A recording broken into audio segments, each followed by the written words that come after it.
For the Love of Language and Writing presents Guide to the TOEFL, Writing. The TOEFL Writing section assesses your ability to write in English in academic settings. You will need to present clear and well-organized ideas in your responses. It contains 2 tasks. You will have 20 minutes to compose your response to the integrated writing question and 30 minutes to compose your response to the independent writing question. Here are the types of questions you will encounter on the test.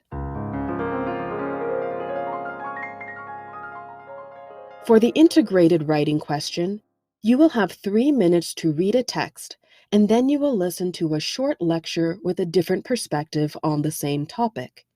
You'll only hear the lecture once, so be sure to take notes on the main points. The text will reappear on the screen when you write your response, so you don't need to memorize it. The question will ask you to summarize the main points in the lecture and explain how they relate to the text. A good response will have between 150 to 225 words. You have 20 minutes to complete the task. Here is a sample integrated writing question. During the test, you will have 3 minutes to read the passage. You can pause the video here so you have enough time to read.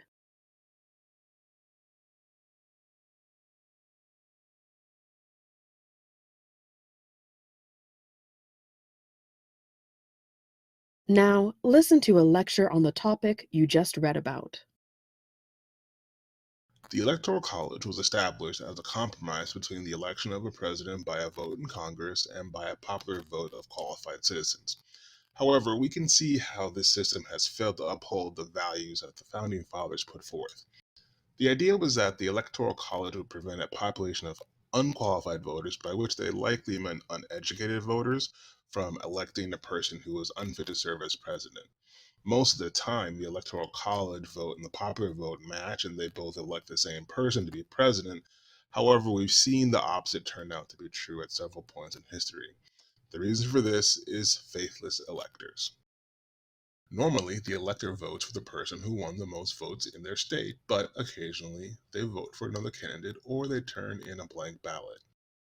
In the 2000 election, the majority of voters in Washington, D.C. voted for Al Gore, which means the district's 3 electoral votes should have gone to him. But one elector cast a blank ballot, which contributed to his loss, even though he won the popular vote. More recently, this happened in 2016 when there were 7 faithless electors, 4 in Washington state, 2 in Texas, and 1 in Hawaii. This meant that even though Hillary Clinton won the majority of the popular vote, Donald Trump was elected president. As a result, the Electoral College has been criticized as being out of date and unclear. Public opinion polls have shown that the majority of Americans favor getting rid of the system, but political scientists support its continued use. Although the candidate who wins the popular vote is still most likely to win the electoral vote, these examples show why the system no longer works for current American society. Summarize the points made in the lecture, being sure to explain how they cast doubt on specific points made in the reading passage. Here is a sample answer to the question. You can pause the video here so you have more time to read the response.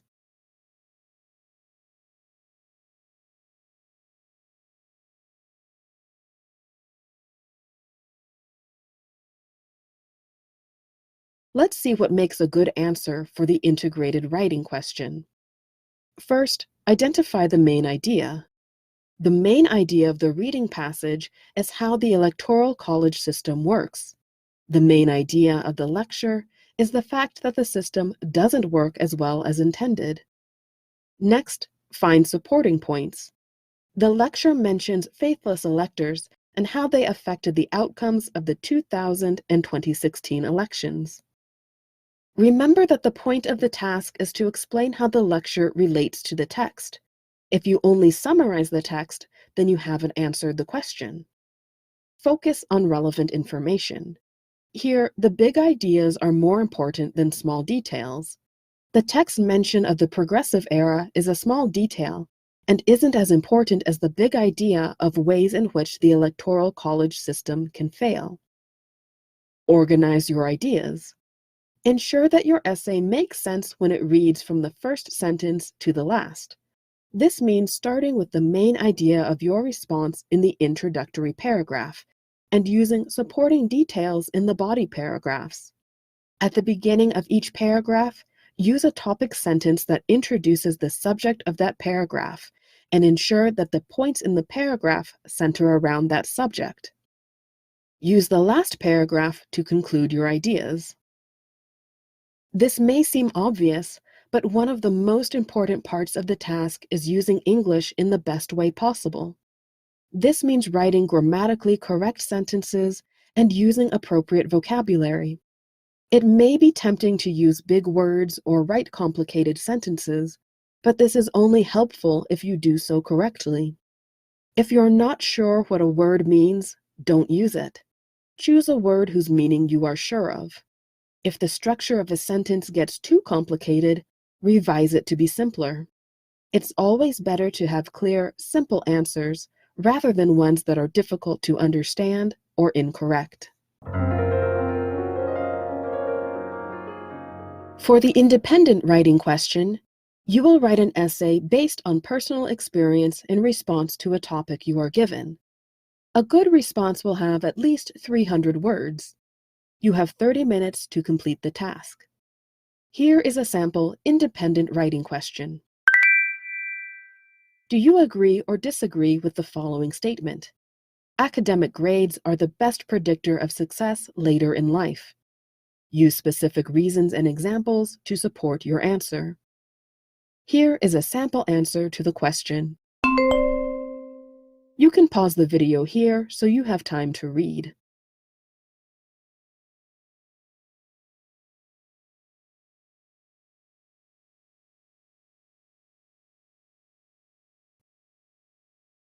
Let's see what makes a good answer for the independent writing question. First, answer the question directly. If the question asks whether you agree or disagree with a statement, you can start by saying whether you agree or disagree. If the question asks you which option you prefer, you can start by stating that. Next, list specific examples to support your response. For our sample question, that includes different learning styles, career networking, and different meanings of success. As with the integrated writing question, you'll want to organize your ideas and use good English. This means your essay makes sense when read from the first sentence to the last. You should also use grammatically correct sentences and appropriate vocabulary, avoiding words you don't know well or grammar structures that are overly complicated. Remember that big words and complexity don't matter if the reader can't understand what you're saying. A final point to consider is whether to use templates to form your writing responses. There are many TOEFL study sites that promise that using their templates will increase your score.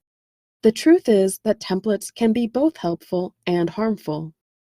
Templates can be helpful if you're having trouble structuring your ideas.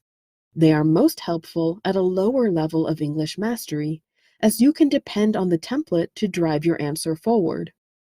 Restating the main point of the integrated writing question can be a good way to start. For example, the lecture explains why the Electoral College system no longer works. Connectors can help you transition between ideas.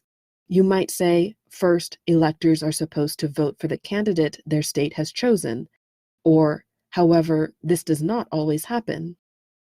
You can also use phrases such as finally, ultimately, or in the end to indicate you have come to the conclusion of your answer. If your independent writing question asks whether you agree or disagree with a statement, a good way to start is always to state directly whether you agree or disagree, and then repeat the statement. For example, I disagree that academic grades are the best predictor of success. Using connectors can also help you transition between ideas. Words like first, second, third, next, lastly, and finally give your answer a distinct structure from beginning to end. Templates can be harmful if you depend too much on them, or you need to achieve a score that demonstrates a higher level of English mastery. Templates can cause you to answer a question that wasn't asked. If the integrated question asks you to explain how the lecture casts doubt on the reading, then you do not need to spend much time summarizing the reading separate from your explanation of how the lecture responds to it. Spending too much time summarizing the reading alone when the question hasn't asked you to do so will give the impression that you didn't understand the question. Additionally, you may run out of time to write about the lecture. Templates can also ruin your answer if your answer doesn't fit with the template you've used. For example, if your automatic answer to your independent writing question is, "I agree with the statement and I will support my opinion with 3 reasons," you must give 3 reasons. If you can only think of 1 or 2, then you will receive a lower score because your answer won't agree with itself. It's better to avoid stating that you will give a specific number of reasons unless you're absolutely sure you have that number of reasons. Lastly, the TOEFL bulletin explicitly discourages test takers from using templates. They state, ETS reserves the right to cancel your scores if, in its judgment, there is evidence that a writing or speaking response or task submission includes text that is substantially similar to that found in other TOEFL test responses, or quotations or paraphrasing of language or ideas from published or unpublished sources, including sources from the internet or sources provided by any third party, is used without attribution. Such responses don't reflect the independent speaking or compositional writing skills that the test is designed to measure. This means that if your answer is too similar to any other answer or appears to have been taken from an outside source, your scores may be canceled. You can be sure that if you are using templates, then other test takers are also using templates, and there is a good chance scorers will notice similarities between answers. More importantly, templates don't allow you to fully express your mastery of the English language. Templates are other people's words, not your own. So, how do you improve your score without using templates? There are 2 ways to increase your writing ability. First, practice with a tutor who can offer you suggestions on how to best express your ideas and answer the question in the given time. This type of practice is specific to taking the TOEFL. A tutor can review your writing, offer suggestions on clarity, structure, and grammar, and help you understand areas where you may need to improve. Second, simply practice writing more. Writing about a variety of topics, not just responses to TOEFL practice questions, will improve your overall ability to express yourself clearly in a structured manner. You'll not only be better prepared to take the TOEFL, but also better prepared to succeed at your goals for the test and beyond. Interested in learning exactly how your writing responses are scored? Find the link to the official TOEFL writing rubrics in the description. I hope this guide to the TOEFL writing tasks will help you achieve the score you desire on your exam. The sample text and lecture for the integrated question are based on information in the National Archives and Government 2E by Glenn Kreutz and Sylvie Waskowitz. These texts can be accessed for free at the links in the description. To learn more about the TOEFL, visit the official site at ets.org/TOEFL/test-takers. To find more presentations on English language learning and writing, as well as study materials, please visit the website at lovelangrai.com. For access to content designed for all levels, beginner, intermediate, advanced, and TOEFL, please visit the Patreon page at patreon.com/lovelangrai. Thank you for watching, and happy language learning!